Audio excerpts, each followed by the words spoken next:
That is another category of people whom the Prophet ﷺ said Allah will grant shade on the day of judgment to those who love one another for the sake of Allah alone, and they meet and they depart based upon that love. There was a man who was going to meet a brother of his, and an angel was sent to inquire about him and why was he going. Even though Allah Jalla wa Ala knows all of these things, anytime Allah makes inquiries, the point is for the response to come to us. So the angel came to him as a man and said, where are you going? He said, I'm going to meet, so and so. He said, why are you going to meet him? Does he owe you something? Do you have any need from him? He said, no, I'm going to love him. I'm going to meet him simply because I love him for the sake of Allah alone.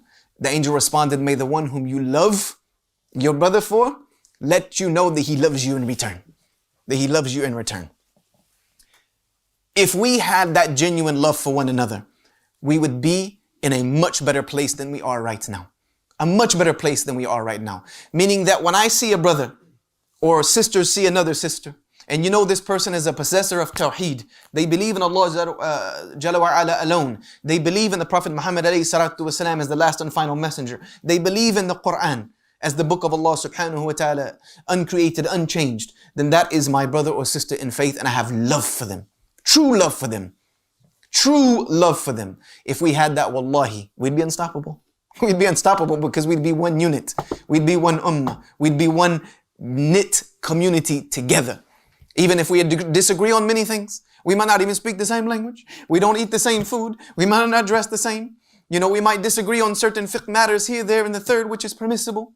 But we love one another for the sake of Allah, and that is above all other things. And I don't think we've learned that lesson yet. Especially when the enemies of this ummah turn against us. What do? We start squabbling about differences, how we should address it. Oh, wait a second. This is the wrong time for that. Let all that other stuff slide right now. We are one united body, one united ummah, one united voice. We don't have that, unfortunately. And that is one of the biggest failures of the ummah of our time, is that we don't have that genuine love for one another for the sake of Allah subhanahu wa ta'ala. Because if we did, Allah would love us.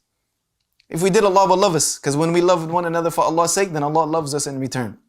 So this is a huge problem that we need to fix. Then we wouldn't also have such a difficulty in areas like helping other areas of the Muslim world who need help, and we wouldn't be trying to pick and choose whom we're going to help. Everybody would get help because we would have that genuine care and concern. We would see those children as our children. We would see the sisters suffering as our sisters and our mothers and our daughters. We would see the brothers suffering as our brother, as our father, as our uncle, as our brother, as something close to us. And this is the way it was with the companions of the Prophet ﷺ.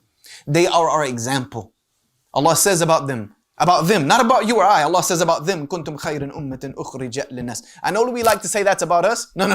That was about them. If you want to say that verse refers to you, you have to be like the people whom it was revealed to. And how were they?